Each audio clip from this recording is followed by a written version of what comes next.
The crackpot. Ex-Scientologist here. I have a bit of a tinfoil hat theory that I would like to share. During my time as a Scientologist, I never made it to any advanced lectures like the Congresses, but from what I have studied, it seems like there are dozens of examples of missing audio scattered throughout many of his lectures. Do you think that there might have been an intentional purge of what the Church believes to be unfavorable statements or opinions from these lectures? It feels like a stretch, to be honest, since I'm sure in reality it was probably just cheap equipment. What do you think?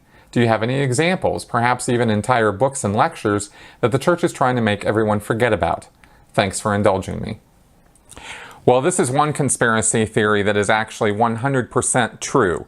And it is a conspiracy of high-level, editors and David Miscavige and anybody else on the decision-making lines of Golden Era Productions, who decides what to put out of L. Ron Hubbard's written and spoken works. And they have definitely, I mean without question, I know this for an absolute fact, have edited many of his lectures, have changed the way he sounded, have changed the content of the lectures and books extensively. In fact, there are people who have spent quite a bit of time documenting this. You can find some of this on the web.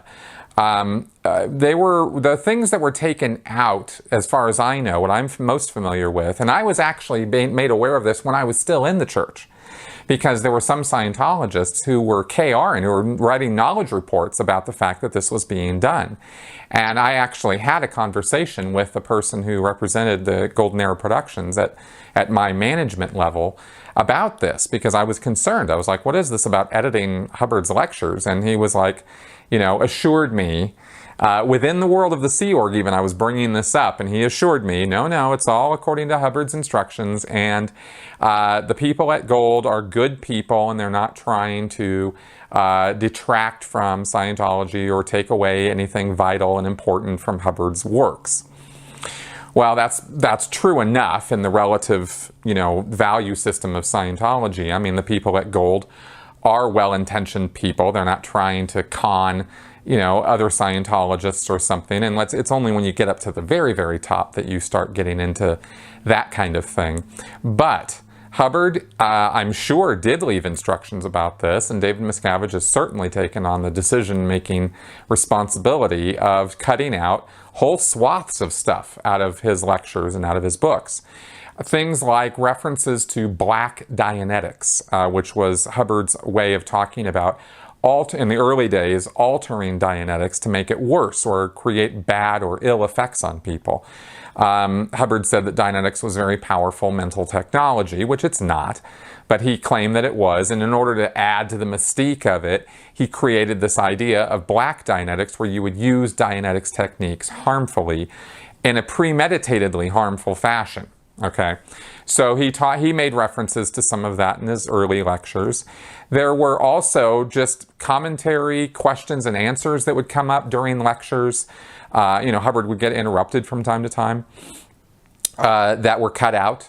And references to people who have been declared now suppressive are taken out of the lectures, right? There were many, many places where Hubbard referred to Mary Sue, even had little conversations with her in the lecture. That stuff got taken out in some places. References to other family members or other notables of Scientology's history were taken out.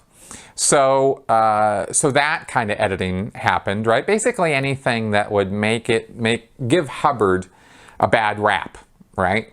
Also, racist type comments or references where Hubbard was talking about other ethnicities and in a derogatory fashion, right? And even the stuff that's still in there is pretty bad, but they took stuff out apparently that was like really bad.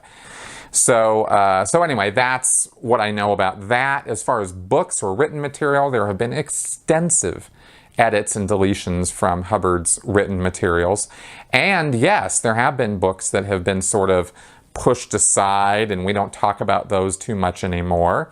One of those being a book called Hymn of Asia, where Hubbard claimed to be the reincarnation of Buddha, or the fulfillment of a prophecy, more specifically, of Maitreya, which is an old, Hindu Buddhist philosophy. Hindu Buddhist. I'm not amalgamating the two. I don't remember which one it was. I think it's Buddhist. Some old, prophecy that Hubbard claimed existed, which I believe exists, but it doesn't exist in the context and wording and description that Hubbard gives it. Hubbard made it out that he was Maitreya, right, or Maitreya, and if you actually look this stuff up, you find out, yeah, no, not so much. So Hubbard tried to pawn that one off on his followers in the mid-late 50s. I think he wrote this whole, poetic work called Hymn of Asia. So, and they even put that to music at one point. But now you really don't hear too much about that. And the book has not been available for sale by the Church of Scientology in many, many years. When I was still in, they actually took it out of circulation and you couldn't get it. But then they put it to music and sort of made this opera, and then that kind of happened, and then you never heard about it again, ever. So that is one work I know they've sort of brushed under the rug. I don't know if there were any other works written by Hubbard that have not ever, that have been hidden away. I mean, Excalibur, obviously, they have copies of, and they've never released or printed any of that. And Revolt in the Stars, which is the screenplay Hubbard wrote.